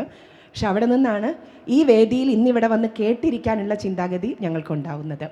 ഒരു ചോദ്യം ജയകുമാർ സാറിനോട് മാത്രം ചോദിക്കുന്നത്, കുഞ്ചൻ നമ്പ്യാർ എന്ന സിനിമ ഇനി സംഭവിക്കുമോ? ഇവിടെ മാതൃഭൂമി ആയതുകൊണ്ട് പത്രത്തിലൊന്നും ഇട്ട് കളയരുത് കേട്ടോ. അവർ ഫോർമലായിട്ട് അനൗൺസ് ചെയ്യും. VK പ്രകാശ് സംവിധാനം ചെയ്ത് ബാംഗ്ലൂരിലുള്ളൊരു പാർട്ടി അത് പ്രൊഡ്യൂസ് ചെയ്യാമെന്നൊക്കെ സംബന്ധിച്ച് ഫുൾ സ്ക്രിപ്റ്റായി ഒരു ഫൈനൽ റിപ്പയർ നടന്നുകൊണ്ടിരിക്കുന്നേ ഉള്ളൂ. തരക്കേടില്ലാത്തൊരു സിനിമയായി വരും എന്നാണ് എനിക്ക് തോന്നുന്നത്. കാരണം നമ്പ്യാർ ഇതുവരെ കാണാത്ത രീതിയിലുള്ള Nambiar as A human being, അദ്ദേഹത്തിൻ്റെ സ്ട്രഗിൾസ്, പിന്നെ പൊളിറ്റിക്സ് നല്ലൊരു സിനിമയായിരിക്കും എന്ന് ഞാൻ വിചാരിക്കുന്നു. വരാനാണ് സാധ്യത. ചോദ്യമല്ല, ഒരു നന്ദി, സന്തോഷ പ്രകടനം.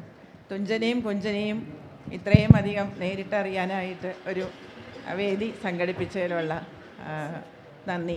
അതിൻ്റെ കൂടെ തന്നെ തുഞ്ചത്തെഴുത്തച്ഛനെ പറ്റി കൂടുതൽ അറിയണമെങ്കിൽ അദ്ദേഹത്തിൻ്റെ ജീവിതത്തെപ്പറ്റി നമ്മൾ അറിഞ്ഞ് നമ്മുടെ മനസ്സിങ്ങനെ ആർദ്രമാകാൻ ഏറ്റവും പറ്റിയ ഒരു പുസ്തകം തീക്കടൽ കടഞ്ഞ് തിരുമധുരം, C. രാധാകൃഷ്ണൻ സാറിൻ്റെ. ആ പുസ്തകം വായിച്ചു കഴിഞ്ഞാൽ പിന്നെ നമ്മൾ നമ്മുടെ ഭാഷാപിതാവിനെക്കുറിച്ച് ഒരു ചോദ്യവും വേണ്ടി വരില്ല എന്ന് എനിക്ക് തോന്നുന്നു. Thank you. എനിക്കൊരു സംശയമാണ്. അതിപ്രഗത്ഭമതിയായിട്ടുള്ള രണ്ടുപേരോടാണ് ചോദിക്കുന്നത്. നിങ്ങൾ നിങ്ങളുടെ ഔദ്യോഗിക ആവശ്യങ്ങൾക്ക് AI ഉപയോഗിച്ചിട്ടുണ്ടോ എന്ന് അറിയാൻ താല്പര്യമുണ്ട്. കാരണം AIയെക്കുറിച്ച് നിങ്ങൾ പറയുന്നത് അതിനെ കുറിച്ച് കൂടുതൽ മനസ്സിലാക്കിയിട്ടാണോ അതോ പിന്നെ ഈ സ്വന്തം അഭിപ്രായം രേഖപ്പെടുത്തുകയാണോ എന്നുള്ളൊരു സംശയം. ജയകുമാർ സാറിനോടും ഞാൻ ChatGPT ഉപയോഗിക്കുന്നുണ്ട്. എന്തിനെന്നറിയാമോ? ഇപ്പോൾ ഉദാഹരണത്തിന് നമ്മളൊരു കാര്യം ധരിച്ചു വെച്ചു, അത് ശരിയാണോ എന്ന് വെരിഫൈ ചെയ്യാം. നമുക്ക് വലിയ പിടിയില്ലാത്തൊരു വിഷയത്തെപ്പറ്റി ഇന്ന് പോയി പ്രസംഗിക്കണം. ഒന്ന് ചോദിക്കും, ChatGPTയോട് ചോദിക്കും, പ്ലീസ് മേക്ക് എ പ്രസൻറ്റേഷൻ ഈ സബ്ജക്റ്റിനെ പറ്റി ഒരു 10 minutes. അപ്പോൾ ബുള്ളറ്റ് പോയിൻറ്റ്സ് ചിലപ്പോൾ കള്ളത്തരമായിരിക്കും, ചിലപ്പോൾ കള്ളവും പറയും കേട്ടോ, തെറ്റും പറയും. അതും തിരിച്ചറിയാനുള്ള ബോധമുണ്ടെങ്കിൽ ചിലപ്പോൾ നമ്മൾ ഉദ്ദേശിക്കാത്ത പോയിന്റ് വരും. അതെടുത്ത് അടിക്കുന്നതിൽ തെറ്റൊന്നുമില്ല, അത് മോഷണമല്ല. പക്ഷേ എൻ്റെ പ്രസംഗത്തിൻ്റെ ഞാൻ ഉദ്ദേശിക്കാത്ത ചില പോയിന്റ് വരും. I am grateful to ChatGPT. പക്ഷേ ഓൺലി ടു ദാറ്റ് എക്സ്റ്റെൻറ്റ്. അതിനപ്പുറം നീ പറയുന്നതെല്ലാം കണ്ണടച്ച് വിശ്വസിക്കുമെന്ന് വിചാരിക്കേണ്ട. It is after all it is generative ആണല്ലോ ഇത്. എവിടെയൊക്കെയോ കിടക്കുന്നതിനെ സിന്തസൈസ് ചെയ്യുന്നു. എന്തുണ്ടോ അത് സിന്തസൈസ് ചെയ്ത്. ക്രിയേറ്റിവിറ്റിയിൽ എന്തുണ്ടെന്ന് നമുക്ക് അറിഞ്ഞുകൂടാ. അത് അജ്ഞാതമായ ഒരു തീരത്ത് നിന്നാണ് ക്രിയേറ്റിവിറ്റിയുടെ വരവ്. വേറാസ് this works on non data process. വേറെ ക്രിയേറ്റിവിറ്റിയുടെ അജ്ഞാതത്വമാണ്, അപരിമേയത്വമാണ് ക്രിയേറ്റിവിറ്റിയുടെ മിസ്റ്ററി ആൻഡ് ബ്യൂട്ടി. അതിനോട് മാച്ച് ചെയ്യാൻ പറ്റില്ലെന്ന് മാത്രമേ ഈ പറഞ്ഞതിനർത്ഥമുള്ളൂ.